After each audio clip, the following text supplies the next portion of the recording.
오늘 우리에게 주시는 하나님의 말씀은 이사야서 11장 1절에서 9절까지의 말씀입니다. 이사야서 11장 1절에서 9절까지의 말씀을 교독하시고 마지막 절은 함께 합독하시도록 하겠습니다. 이새의 줄기에서 한 싹이 나며 그 뿌리에서 한 가지가 나서 결실할 것이요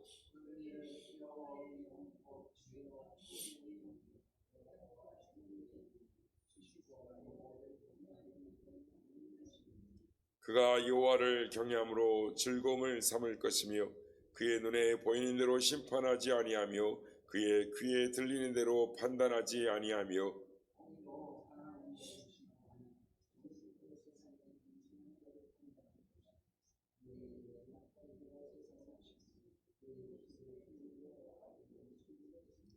공의로 그의 허리를 띠를 삼으며 성실로 그의 몸의 띠를 삼으리라.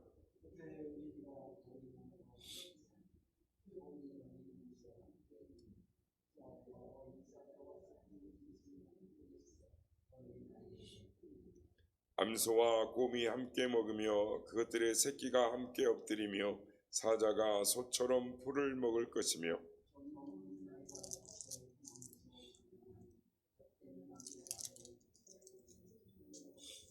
다 같이요.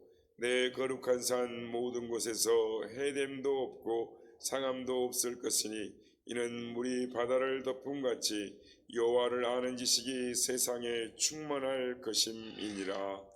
아멘. 할렐루야. 오늘도 우리 예배 가운데 함께 하신 주님을 찬양합니다. 그리고 새벽을 깨워 기도에 향해 나오신 모든 성도님들께 하나님의 은혜와 평강이 함께 하시길 기원드립니다. 하나님의 은혜로 또 성도님들 기도 가운데 잘 또 영성 수련을 성막 세미나를 잘 다녀왔습니다.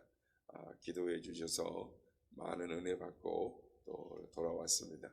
하나님 주신 은혜가 우리 교회 또 성도님들 가운데 흘러가게 될 줄로 믿습니다. 오늘 본문은 이사야 선지자는 절망의 시대에 희망을 만드는 사람, 희망을 전해주는 사람이다라고 말할 수 있습니다.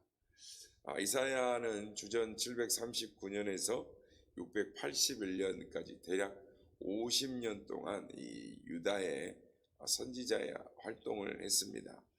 이사야의 1장부터 읽어가기 우리가 읽어오고 있는데 그 시대의 그러니까 유다의 정치와 경제와 또 이 외교, 국방의 상황을 바라보면 특별히 종교상을 바라보면 그 부패상을 이루 말할 수가 없습니다. 그래서 이사야 선지자는 유다가 살 길은 하나님께로 돌아가는 길이다. 그 길밖에 없다라고 말을 하고 있습니다.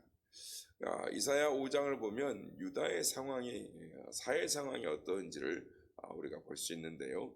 한번 보겠습니다. 이사야에서 5장 8절 말씀인데요. 제가 한번 읽겠습니다. 5장 8절 말씀입니다. 가옥에 가옥을 이으며 전토에 전토를 더하여 빈틈이 없도록 하고 이 땅 가운데서 홀로 거주하려 하는 자들은 화 있을진저라고 말합니다. 무슨 뜻인지 아시겠습니까? 이 말씀은 이 부동산 축제를 하느라고 혈안이 되어 있는 사람들을 뜻하는 것입니다. 5장 11절 말씀입니다. 아침에 일찍 일어나 독주를 마시며 밤이 깊도록 포도주에 취하는 자들은 화 있을진저. 어떤 사람들이 아시겠죠?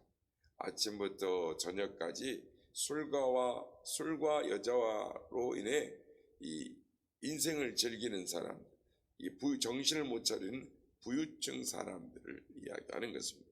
지금 유다 선지자가 사역하는 이 지금 유다의 상황은 백성들은 하나님을 버렸고 부동산 축제를 하느라고 인생을 향락에 즐기는 이 부유층들, 그 사람들, 한마디로 종교는 타락했고 종교 지도자들은 뇌물을 받고 자기의 입속 챙기기 바쁜 이 시대에 한마디로 희망이라고는 하나도 찾아볼 수 없는 그 시대에 이사야는 우리에게 희망이 있다라고 말을 하는 것입니다.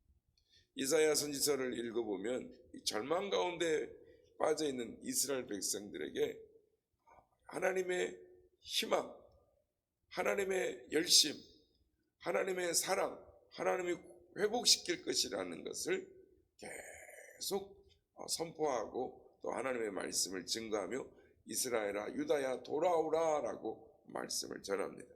특별히 이사야서 66장 가운데 40장 이후부터는 하나님의 위로의 말씀들이 계속 선포되는 것입니다.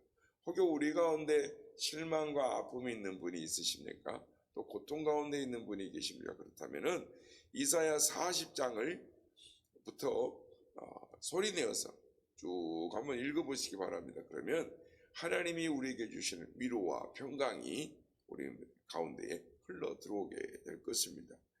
몇 장만 읽어도 큰 위로와 희망을 받을 수가 있습니다. 오늘 하나님이 우리에게 주시는 이 이사야 11장도 희망을 주는 말씀입니다. 그러면 본문으로 들어가서 한번 보겠습니다. 1절 말씀입니다.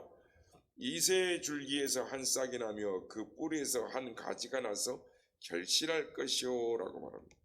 이 나무를 베고 난 구루터기, 벌채를 한 그 산 보셨습니까? 벌채를 한 나무들, 구루터기 밑동만 남아있는 산은 이제 산을 파헤치는 산인지 희망이 없습니다. 그런데 그 구루터기에서 싹이 나고 순이 돋아서 푸른 새싹이 날 것이다, 자라나게 될 것이다 라고 말을 하는 것입니다. 지금 이사야가 있는 유다의 상황, 그런 상황인데 새싹이 나게 될 것이다 라는 것입니다. 이스라엘 안은 물론하고 밖은 아스루와 바벨론과 애굽, 이 강대국들 사이에서 전혀 어떻게 해볼 수 없는 상태였지만 그럼에도 우리에게는 희망이 있다. 희망이 있으니 하나님께로 돌아오라 라고 말하는 것입니다. 오늘 우리 시대에도 희망이 있습니까? 우리에게 희망이 있습니까? 우리에게도 희망이 있는 것입니다. 고 마틴 루터 킹 목사를 아시죠? 1950년대 후반에서 60년대 초반에 미국의 인권운동, 흑인들을 위해서 일하신 분인데 1963년 8월 28일 날 워싱턴에 있는 링컨 기념관에서 인종차별법 반대 집회를 하면서 나에게는 꿈이 있습니다 라는 명연설을 해서 수많은 사람들에게 감동을 주었습니다. 저도 이 영어 공부할 때 이 마틴 루터 킹 목사의 이 영상을 넣고 자막을 넣고 공부를 했던 적이 있습니다. 그 일 듣고 보면 참 마음에 감동이 있습니다. 그 앞부분만 한번 소개해 드리겠습니다. 나에게는 꿈이 있습니다. 조지아의 주의 붉은 언덕에서 노예들의 후손과 노예 주인의 후손들이 형제처럼 손을 맞잡고 나란히 앉게 되는 꿈입니다. 나에게는 꿈이 있습니다. 이글거리는 부리와 억압이 존재하는 미시피주 주가 자유와 정의의 오아시스가 되는 꿈입니다. 나에게는 꿈이 있습니다. 내 아이들이 피부색을 기준으로 사람을 평가하지 않고 인격을 기준으로 사람을 평가하는 나라에서 살게 되는 꿈입니다. 그 당시에 이 흑인이라는 거는 희망이 없었어요. 그런데 자신의 꿈을 이야기하면서 그 워싱턴주에 모인 25만 명의 사람들에게 감동을 주고 또한 박수와 눈물 가운데 하나님을 향하여 그 모인 사람들이 눈물로 하나님 앞에 기도하며 외쳤을 때 그 기도가 이루어져서 지금 미국을 이루고 있는 것입니다. 우리에게도 희망이 있습니다. 우리 교회에도 희망이 있습니다. 우리 교회 5대 비전이 있죠. 하나님, 우리가 선한 영향력을 미쳐 이 시대의 선한 사마리아인으로 하나님의 사랑을 끼치며 살겠습니다. 하나님, 세상 땅끝까지 복음을 전하는 사람들이 되겠습니다. 하나님, 누구나 찾아올 수 있는 곳, 세상들이 찾고 원하는, 즉 목마르고 힘든 자들, 낭망하는 자들이 다 찾아올 수 있는 곳, 그런 교회가 되도록 하겠습니다. 하나님 신앙과 삶이 일치하는 공동체, 즉 예수 그리스도를 닮아가는, 예수의 형상을 닮아가는 그런 성도들이 되도록 하겠습니다. 하나님 세상의 빛과 소금의 역할이 되어 자랑스러운 교회, 성도들이 신앙생활하는 것, 미래 세대들이 자랑스러운 소문나는 교회로 만들겠습니다 라는 꿈이 우리에게 있습니다. 오늘도 하나님 앞에 우리가 이 꿈을 가지고 나아갈 때 하나님 우리의 꿈을 반드시 이루어 주실 줄로 믿습니다. 오늘 본문의 이사야도 지금은 절망뿐인 그 시대에 이새의 그루터기에서 한 푸른 새싹이 나게 될 것이다, 희망을 말하는 것입니다. 700년 후에 오실 예수님, 그런데 그 예수님이 어떠한 분인가, 메시아가 어떤 분이한가를 이야기합니다. 2절에 보면 그 위에 여호와의 영, 지혜와 총명의 영이요 모략과 재능의 영이요 지식과 여호와를 경외하는 영이 강림하시리니 라고. 한마디로 메시아이신 예수 그리스도는 하나님의 영에 감동된 분이라는 것입니다. 즉 예수님은 가장 완벽한 지도자이시다라고 말씀하는 것입니다. 그래서 2절에 보면 지혜와 총명의 영은 지식의 완전성을 말하고 모략과 재능의 영은 통치 능력의 완전성을 말하고 여호와를 경외하는 영은 하나님에 대해서 아는 것과 삶의 능력이 조화되어져 있는 그런 완벽한 인간을, 지도자를 말씀하는 것입니다. 그러나 여러분, 이 세상에는 어떤 지도자도 완벽한 사람이 없습니다. 어제가 우리 3.1절이었는데 3.1절을 바라보면서 민족의 지도자들에 대한 평가, 또 현 정부에 대한 평가들이 여러 패널들이라는 이야기를 제가 어제 이 영성을 다녀와서 오후에 잠깐 살펴봤는데 참 오늘날 이 시대에 과연 그렇게 하는 것이 정당한가 바라볼 때 참 완벽한 사람은 없다. 인간이 하는 모든 일들이 한쪽을 강조하다 보면 한쪽이 부실하고 양쪽의 균형을 맞추기라는 것이 완벽할 수는 없구나라는 생각을 하게 되었습니다. 그러나 이새의 줄기에서 나오는 메시아 예수님, 하나님의 영에 임하신 완벽한 분이다라고 이사야 선지자는 말을 하고 있습니다. 그래서 이사야 선지자는 3절 5절에서 예수님이 통치하시는 방법을 뭐라고 말하냐, 예수님의 통치 핵심 가치는 공의와 정직과 성실이다라고 말합니다. 그래서 예수님이 통치하시게 되면 공의와 정직과 성실로 세상을 온전하게 통치하시게 될 것이다 라고 말합니다. 그렇습니다. 우리나라의 사회를 우리가 돌아보면서 우리 사회에 공의가 있는가, 정직이 있는가, 성실이 있는가 라고 살펴보면 많은 백성들이 힘들어하고 아파하며 눈물하고 힘들어하는 것을 보는 것입니다. 사회가 새롭게 될 희망이 있는가, 희망을 걸어보는 것에 있어서 많은 사람들이 희망을 바라보지 않는 오늘의 시대를 살아가는 것입니다. 오늘 시대에 누가 희망을 이야기할 수 있겠습니까?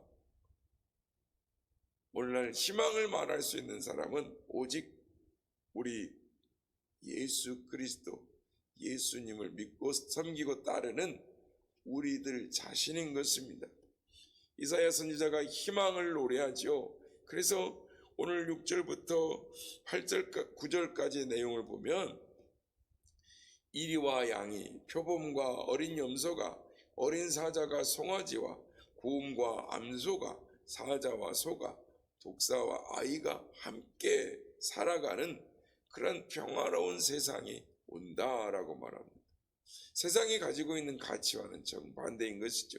세상은 가진 사람이 가지지 못한 사람을 업신여기고, 힘 있는 사람이 힘없는 사람을 다스리고, 강한 사람이 약한 자를 지배하고, 몇몇의 소수가 다수에게 피해를 주는 그런 세상이죠. 그런데 이사야 선지자가 말하는 예수님이 임하신 나라는 그런 나라가 아니다, 평화로운 곳이다 라고 희망을 이야기하는 것입니다. 세상의 논리로는 이루어질 수 없는 그런 통치가 예수 그리스도가 오시면 이루어진다라고 말씀을 하고 있습니다. 이 세상에 희망을 노래할 수 있고 희망을 만들 수 있는 사람이 누구입니까? 우리 예수 그리스도를 믿는 그리스도인들입니다.